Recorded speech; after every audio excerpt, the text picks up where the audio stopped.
Hello friends, today we will start with a new article from the nitrogen family, that is nothing but anomalous behavior of the nitrogen. याच्या आधी आपण carbon किंवा boron family मध्ये याच्या across गेलेलो आहे. सगळ्यांना माहिती की anomalous behavior म्हणजे काय बाळांनो, की काय डिफरन्स आहे त्या इलेमेंटच्या प्रॉपर्टीज मध्ये आणि बाकी ग्रुप मधल्या इलेमेंटच्या प्रॉपर्टीज मध्ये. सो या ठिकाणी आपण जर बघितलं तर जो पहिला इलेमेंट असतो ग्रुप मधला तो नेहमी काय करतो, अनोमलस बिहेवियर शो करतो. याच्यामध्ये जो पहिला एलिमेंट आहे बाळांनो तो कोण आहे, नायट्रोजन आहे आणि तो अनोमलस बिहेवियर शो करणार आहे कुणासोबत, other elements of the group 15. आता याच्यामध्ये नायट्रोजन जो आहे तो बेसिकली डायटॉमिक मॉलिक्यूल आहे. तर बाकी जे आपण इकडे इलेमेंट बघतो, आर्सेनिक असेल, फॉस्फरस असेल, अँटीमनी असेल, तर हे टेट्रा ऍटॉमिक मॉलिक्युल्स आहेत. तर बिस्मथ हा मोनो ऍटॉमिक मॉलिक्यूल आहे. त्यानंतर सेकंड जो अनोमलस बिहेवियर नायट्रोजन शो करतो तो आहे बाळांनो याच्यामधला की नायट्रोजन हा जो आहे तो गॅस आहे. बाकी सगळे एलिमेंट जे आहेत ते काय आहेत, सॉलिड स्टेट मध्ये आपल्याला ऑब्झर्व होतात. त्याच्यानंतर थर्ड पॉइंट ऑफ डिफरन्शिएशन जर आपण बघितला तर नायट्रोजन जो आहे तो हायड्रोजन बॉन्ड फॉर्म करतो, तर बाकी एलिमेंट्स हे हायड्रोजन बॉन्ड फॉर्म करत नाहीत. त्याच्यानंतर नेक्स्ट पॉइंट जर बघितला तर नायट्रोजन जो आहे त्याची टेंडन्सी आहे पी पाय मल्टिपल बॉन्ड फॉर्म करण्याची. म्हणजे नायट्रोजन त्याच्याकडे असणारं पी ऑर्बिटल आणि त्याच्यासोबत जोडल्या जाणाऱ्या इलेमेंटचं पी ऑर्बिटल वापरून पी पाय मल्टिपल बॉन्ड जनरेट करू शकतो. परंतु बाकी जे इलेमेंट आहेत त्यांच्याकडे व्हॅकंट डी ऑर्बिटल प्रेझेंट असल्या कारणानं ते डी पी पाय मल्टिपल बॉन्डिंग फॉर्म करतात. त्याच्यानंतर जो नायट्रोजन आहे तो व्हेरिएबल ऑक्सिडेशन स्टेट्स दाखवतो रेंजिंग फ्रॉम -3 टू +5. तर बाकी जे ग्रुप मधले इलेमेंट्स आहेत त्यांच्या ऑक्सिडेशन स्टेट ह्या लिमिटेड रेंज मध्ये आपणास बघायला मिळतात. त्यानंतर नायट्रोजन जो आहे त्याचे ट्रायहॅलाइड्स हे जनरली अनस्टेबल असतात. त्यातल्या त्यात जो NF3 आहे त्याचे ट्रायहॅलाइड्स हे जास्त स्टेबल असतात. परंतु बाकी जे ट्रायहॅलाइड आहेत नायट्रोजनचे ते जनरली अनस्टेबल असतात. परंतु अदर इलेमेंट्स जे आहेत त्यांचे ट्रायहॅलाइड हे जास्त प्रमाणामध्ये स्टेबल सापडतात. त्यानंतर नायट्रोजन जो आहे तो हायड्रोजन सोबत बॉन्ड करून हायड्राइड तयार करतो किंवा बाकी इलेमेंट देखील त्यांचे हायड्राइड्स फॉर्म करतात. हे जे हायड्राइड्स आहेत बाळांनो ते हायड्राइड्स जनरली काय असतात, नायट्रोजनच्या बाबतीमध्ये जास्त स्टेबल असतात due to the hydrogen bonding आणि त्यांचं जो बेसिक नेचर आहे ते देखील कंपॅरेटिव्हली जास्त असतं. तर अदर इलेमेंटच्या बाबतीमध्ये त्यांचे हायड्राइड जे आहेत हे लेस बेसिक आणि लेस स्टेबल असतात.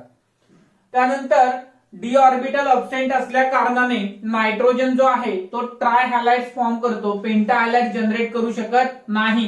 परंतु बाकी एलिमेंट्सच्याकडे डी ऑर्बिटल प्रेझेंट असल्या कारणाने भलेही ते व्हॅकंट असेल त्याला इलेक्ट्रॉन शिफ्टिंगसाठी एक्साइटेड स्टेटला नेण्यासाठी चान्स असतो आणि त्यामुळे तो पेंटाहॅलाइड्स जनरेट करतो.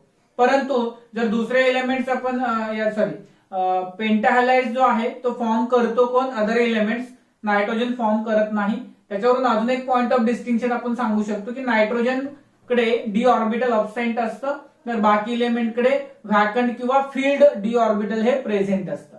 त्यानंतर नायट्रोजन कडे जर आपण बघितलं तर डी ऑर्बिटल अब्सेंट असल्या कारणाने तो कोऑर्डिनेशन कॉम्प्लेक्स जो आहे किंवा कंपाऊंड्स आहेत ते फॉर्म करू शकत नाही. तर बाकी इलेमेंट कडे डी ऑर्बिटल प्रेझेंट असल्या कारणानं ते कोऑर्डिनेशन किंवा कॉम्प्लेक्सेस तयार करू शकतात.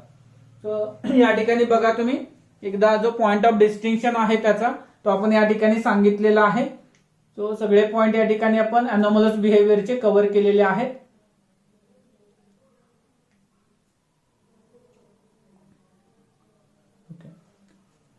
यानंतर आपण या टॉपिक मध्ये जे फॉस्फरसचे कंपाऊंड्स आहेत त्याचा स्टडी करणार आहे. So let us start with the compounds of phosphorus.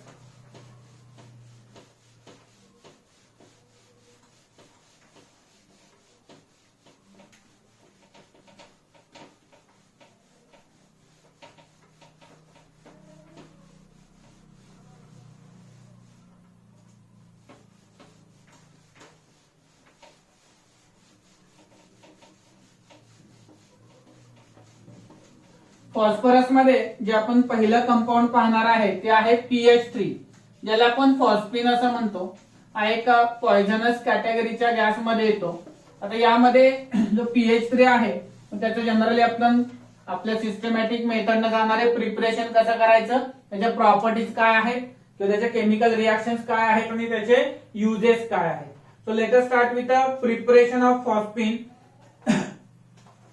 So phosphine जो आहे तो तयार करण्याच्या वेगवेगळ्या मेथड्स आहेत.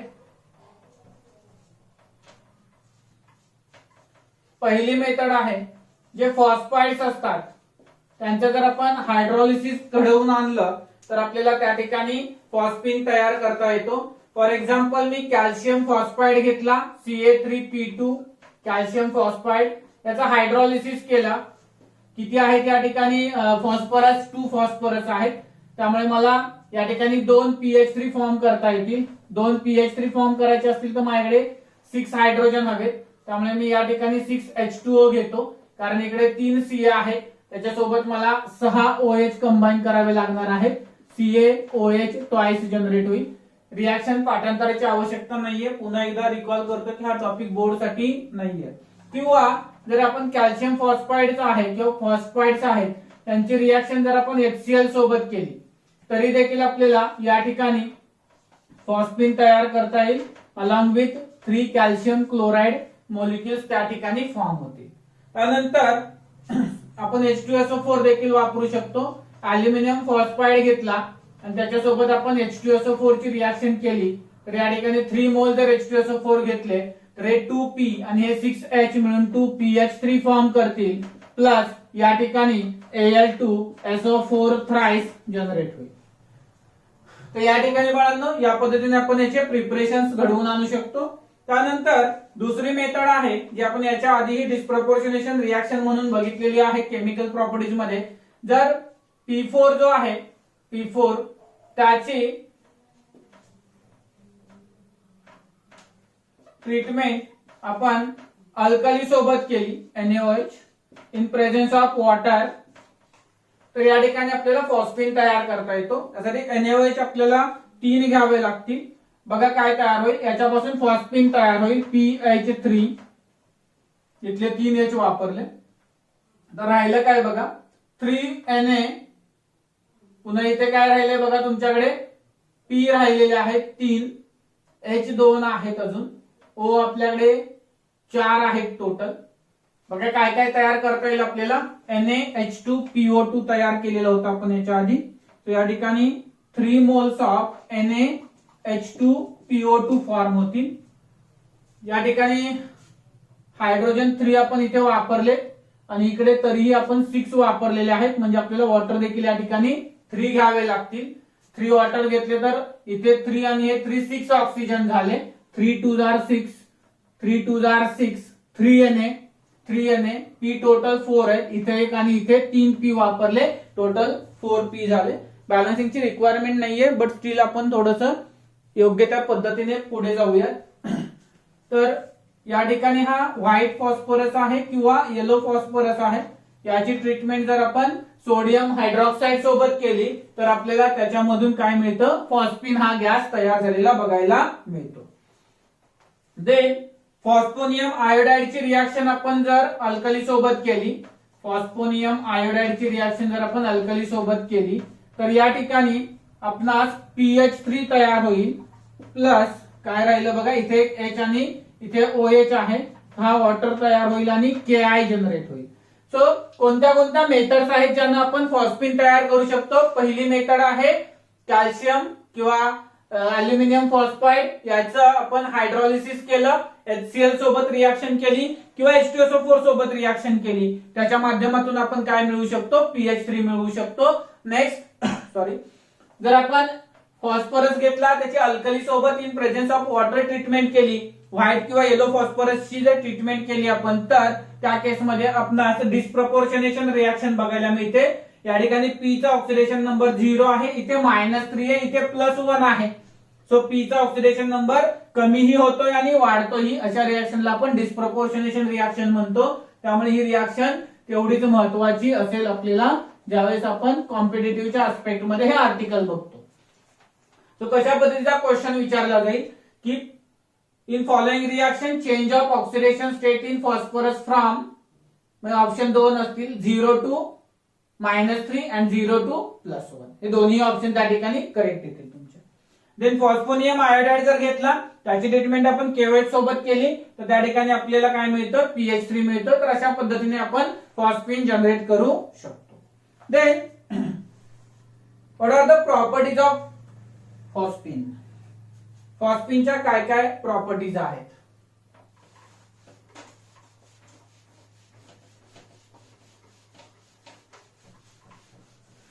प्रिपरेशन समजलंय का बघा. जस्ट तुम्हाला हेडिंग लक्षात ठेवायचे आणि एक डिस्प्रपोर्शनेशन रिएक्शन आहे ती प्रॉपरली लक्षात ठेवावी लागेल. त्याच्या प्रॉपर्टीज काय आहेत बघा. पहिली प्रॉपर्टी आहे याची, हा कलरलेस आहे. त्यानंतर हा ओडरलेस आहे का, नाहीये. It having smell of rotten fish. Having smell of rotten fish. सडलेले मासे जे आहेत त्यांच्यासारखा याचा स्मेल येतो. Poisonous and sparingly soluble in water. Poisonous आहे आणि स्पॅरिंगली सोल्युबल इन वॉटर म्हणजे वॉटर मध्ये फार कमी प्रमाणात सोल्युबल होतो. Sparingly soluble in water. Then next property आहे, it does not react with alkali or acid.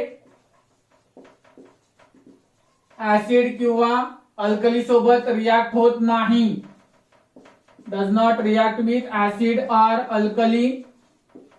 Then it form explosive mixture with air or oxygen. Forms explosive mixture. याच्याबद्दल मी फार detail मध्ये बोलणार आहे युजेस मध्ये. It forms explosive mixture with air. म्हणून याचा वापर आपण होल्म सिग्नल मध्ये करतो. समुद्रामध्ये जे सिग्नल शो करायचे असतात त्याच्यामध्ये आपण याचा वापर करतो. देन नेक्स्ट फिजिकल प्रॉपर्टी आहे बाळांनो याची, it react with chlorine and bromine to form PCl5 or PBr5. React with Cl2 or Br2 आणि या ठिकाणी तो काय तयार करेल त्यांच्यासोबत PH3 plus Cl2. It will forms PCl5. PH3 plus Br2. It will form PBr5. So when it treated with chlorine or bromine, it form a pentahalides. Okay, so PCl5 or PBr5 will be formed. त्याचे 4 moles घ्या, तुम्हाला reaction balance झालेली बघायला मिळेल. Plus PCl3 plus PBr3 generate होईल. Sorry, plus 3HCl 3HBr generate होतील. काय आवश्यकता नाही बॅलन्सिंगची. Next PH3 reduce copper sulphate and HgCl2. याच्यावर क्वेश्चन पडू शकतो बघा बाळांनो. इथपर्यंत समजले का बघा. ओके, इथे घेऊयात आपण. तो कॉपर सल्फेट आणि HgCl2 जो आहे त्या दोघांनाही रिड्यूस करतो. म्हणजे काय रे रिड्यूस करतो म्हणजे यांचा जो ऑक्सिडेशन नंबर आहे तो काय करणार बाळांनो, तो त्याला रिड्यूस करणार म्हणजे कमी करणार आहे HgCl2 चा. आता बघूयात काय तयार होतं. याची रिएक्शन जर आपण फॉस्फिन सोबत केली तर या ठिकाणी Cu3P2 आणि Hg3P2 फॉर्म होईल. प्लस 3H2SO4 प्लस 3HCl तयार होतील. सॉरी 6HCl तयार होतील या ठिकाणी. तर या ठिकाणी जर बघितलं तर कॉपर जो आहे तो किती ऑक्सिडेशन स्टेट मध्ये, इथे +2 मध्ये. इथे जर बघितलं आपण तर या ठिकाणी याचा ऑक्सिडेशन नंबर जो आहे तो रिड्यूस होईल. Cu3 झाला इकडे. इथे हा Hg आहे तो +2 मध्ये. इथे देखील त्याचा ऑक्सिडेशन नंबर डिक्रीज होणार. म्हणजे या ठिकाणी जो फॉस्फिन आहे तो काय करतोय, कॉपर सल्फेट किंवा मर्क्युरी क्लोराइडला रिड्यूस करतो आणि त्यामुळे याचा वापर आपण रिड्युसिंग एजंट म्हणून देखील करू शकतो. So simply in single statement we can say that PH3 act as a reducing agent. Then next, on heating PH3 above 600 Kelvin, it decomposes to red phosphorus and hydrogen. On heating above 600 Kelvin, it gives red phosphorus and hydrogen gas. So जर आपण याला हा महत्वाचा question आहे. जर असं आलं directly की phosphine on heating above 600 kelvin it produces, काय लिहिणार आपण, red phosphorus and hydrogen gas will be obtain. This type of question they may ask. आणि lastly PH3 does not form hydrogen bonding in gaseous state. PH3 does not form hydrogen bonding in gaseous state. Aqueous state मध्ये किंवा solid state मध्ये form करतात, परंतु gaseous state मध्ये form केलं जात नाही. So this is particularly for the competitive examination. PH3 does not form hydrogen bonding in gaseous state. In other state they may form hydrogen bonds. इथपर्यंत समजले का बघा सगळ्यांना. जनरली नायट्रोजनचं हायड्रोजन बॉन्डिंग तयार करतं, परंतु या ठिकाणी PH3 जो आहे तो गॅसियस स्टेट मध्ये तरी हायड्रोजन बॉन्डिंग फॉर्म करत नाही. In other state also there is a possibility. We can't say exactly it form hydrogen bond in other states also, but there is little possibility to form hydrogen bonding. इथपर्यंत समजलंय का बघा. these are general properties. आणि मी एक मुद्दा आहे म्हणलं होतं की युजेस मध्ये आपल्याला फार गोष्टी डिस्कस करायच्या, तर आपण तिकडे जाऊयात. जे होल्म सिग्नल आहेत बाळांनो, समुद्रामध्ये जहाजांना दिशादर्शक म्हणून, शिपसाठी दिशादर्शक म्हणून जे सिग्नल वापरले जातात त्यांना आपण होल्म सिग्नल असं म्हणतो. होल्म सिग्नल लिहितो मी इथे. आता याचा वापर कशासाठी होतो, तर समजा एखादा शिप आहे, त्याला एखाद्या पर्टिक्युलर ठिकाणी जायचं आहे, त्याच्यासाठी होतो. किंवा समुद्रामध्ये जी खडक आहेत, बरोबर का, रॉक्स, त्यांची पोझिशन आयडेंटिफाय करण्यासाठी हे होल्म सिग्नल त्या ठिकाणी प्रोव्हाइड केले जातात. आणि त्याच्यासाठी हा महत्वाचा कॉम्पोनंट कोणता आहे, फॉस्फिन त्या ठिकाणी जनरेट व्हावा लागतो. कसं ते आपण डिटेलमध्ये या ठिकाणी बघूयात.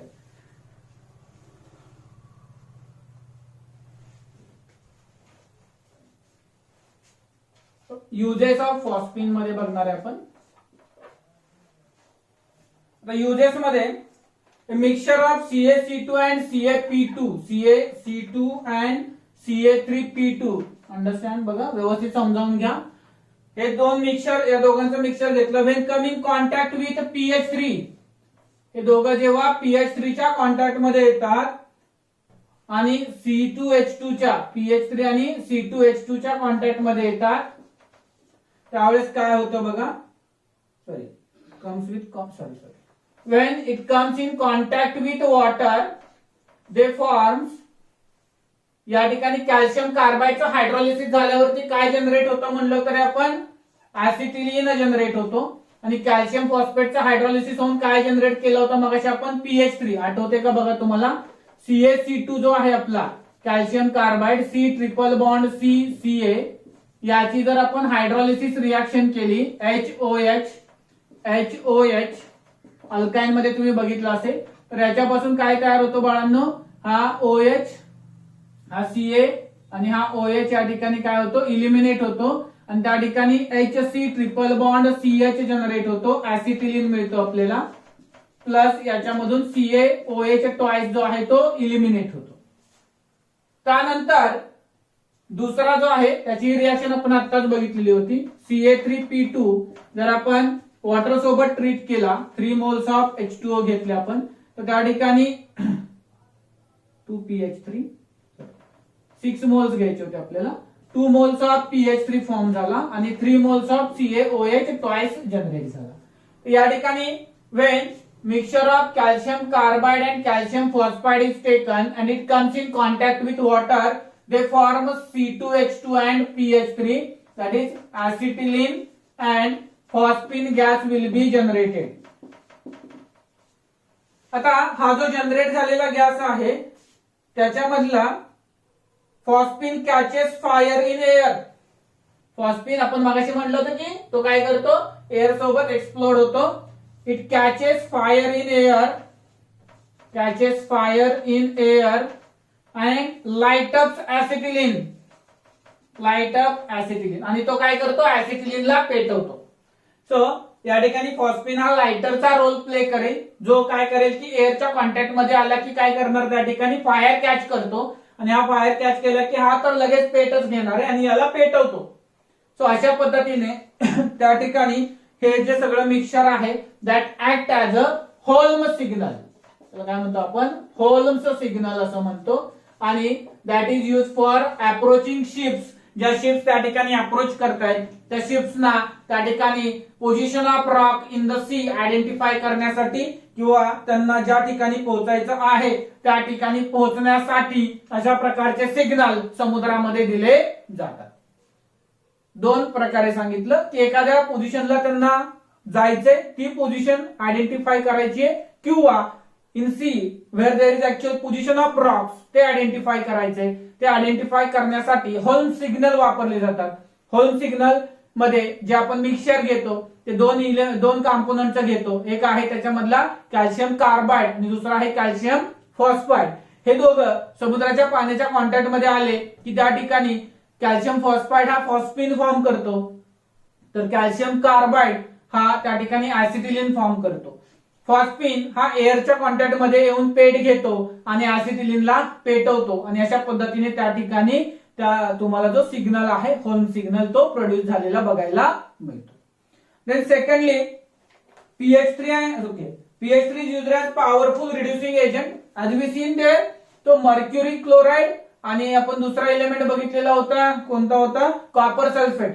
तर कॉपर सल्फेट आणि मर्क्युरी क्लोराइड हे जे दोन कंपाऊंड्स आहेत त्या दोघांनाही रिड्यूस करायचं काम कोणी केलेलं होतं? pH3 ने केलेलं होतं. म्हणून आपण असं म्हणू शकतो की it is strong reducing agent म्हणून तो ऍक्ट होतो pH3.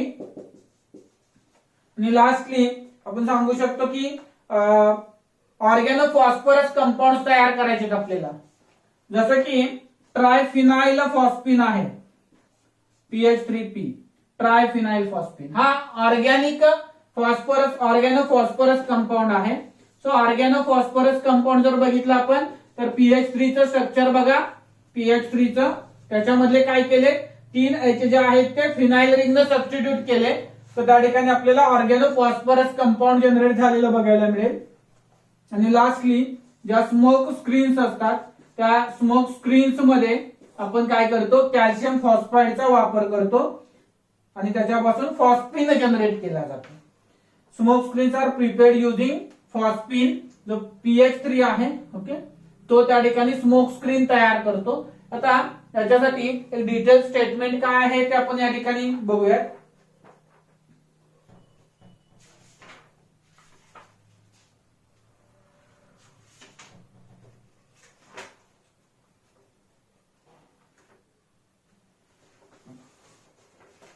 ठिकाणी आपल्याला एक स्टेटमेंट असं आहे बघा आपल्या रुटीन बुक मध्ये. Phosphine becomes inflammable when it comes in contact with air forming a ring of white smoke of phosphorus pentoxide.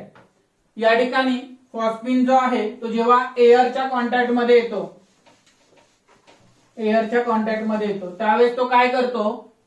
Phosphine when comes in contact with air it forms a P2O5 आणि याच्या तो व्होर्टेक्स rings तयार करतो. जसं smoke करताना बघतो ना आपण अशा रिंग्स फॉर्म केल्या जातात, तशा या व्होर्टेक्स रिंग्स तयार केल्या जातात. आणि त्या कुणापासून होतात? तर फॉस्फिनचं एअर ऑक्सिडेशन झाल्यामुळे होतात. परंतु ऍक्च्युली फॉर्म काय झालेला असतो त्या ठिकाणी? फॉस्फरस पेंटॉक्साइड जनरेट झालेला असतो. आणि जी फ्लेमेबिलिटी आहे एअरमध्ये, ही जी फ्लेमेबिलिटी आहे एअरमध्ये, ती फ्लेमेबिलिटी कशामुळे आहे? तर flammability he traces of P2H4 आणि दुसरा एक कंपोनंट आहे P4. या P4 वेपर्स मुळे किंवा P2H4 मुळे जी फ्लेमेबिलिटी आहे pH3 ची एअर मधली ती कुणामुळे आहे? P2H4 आणि P4 मुळे. एअर मध्ये तो ऑक्सिडाइज होऊन काय तयार करतो? व्होर्टेक्स रिंग्स फॉर्म करतो. ह्या व्होर्टेक्स रिंग्स कुणाच्या असतात? P2O5 च्या असतात. एवढे सारे क्वेश्चन या ठिकाणी फॉस्फिन वरती विचारले जातील. आणि दुसरं एक होतं smoke screens are prepared by. त्याच्यासाठी कोण लागतो? कॅल्शियम फॉस्फाइड असावा लागतो. कॅल्शियम फॉस्फाइड काय जनरेट करणार? pH3. So answer may be one of them. Smoke screens can be prepared with the help of yes pH3 और कॅल्शियम फॉस्फाइड. आय थिंक आपण पाठीमागे पण कुठल्या तरी फॅमिलीमध्ये हे बघितलेलं आहे. कॅल्शियम फॉस्फाइड जे आहेत ते आपण स्मोक स्क्रीन जनरेशन साठी वापरतो. दुसरं फॉस्फिन देखील वापरला जातो कारण फॉस्फिन हा त्याच्यापासून तयार झालेला आहे. So how many question they can ask की होल्म सिग्नल मध्ये मिक्सचर कोणतं असतं? होल्म सिग्नल मध्ये लाईटअप कोण करतं? ठीक आहे का? त्यानंतर फॉस्फिनचं एअर ऑक्सिडेशन होऊन कुठल्या रिंग तयार होतात? व्होर्टेक्स रिंग तयार होतात. Vortex rings are made up of P2O5. Then flammability of phosphine in air is due to the presence of traces of P2H4 or the P4 vapors. ठीक आहे. आणि whole signal contains mixture of calcium carbide and calcium phosphide. Calcium carbide on hydrolysis produces acetylene. Calcium phosphide on hydrolysis produces phosphine. So number of questions they can ask in the uses component of this article phosphine. So structure of phosphine, last component yacha.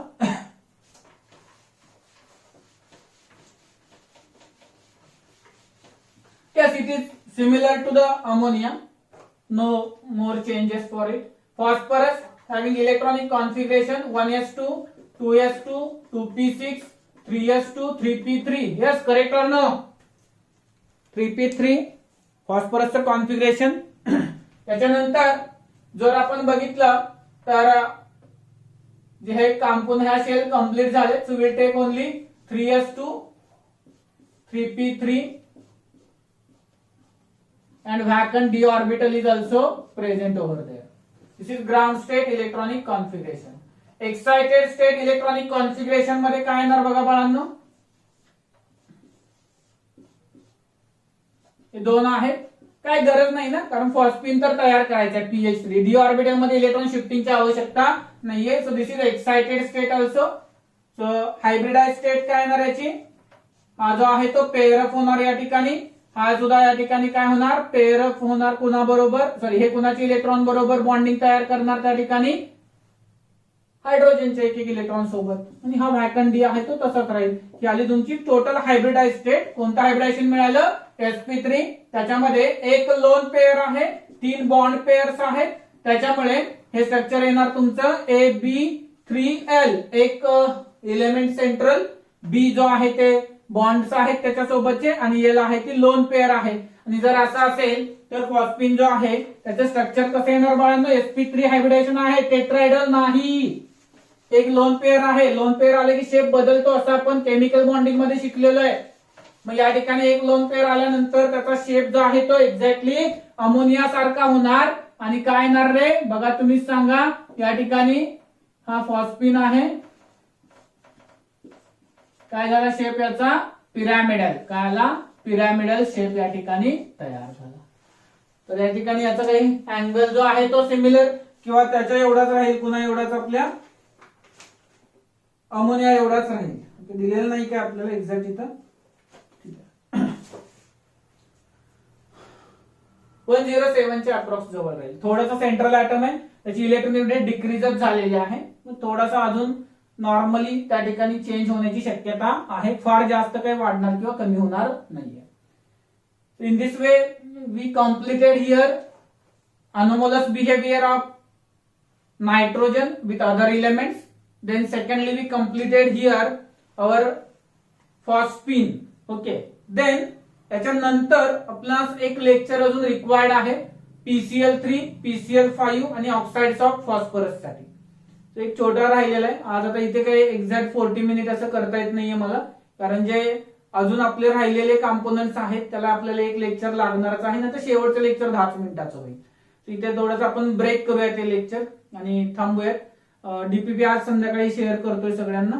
तर questions जे आहेत ते nitrogen फॅमिलीला corresponding solve करायला घ्या. काही article मध्ये कुठेही डाऊट्स आले तर आपण डिस्कस करूयात. थँक्यू.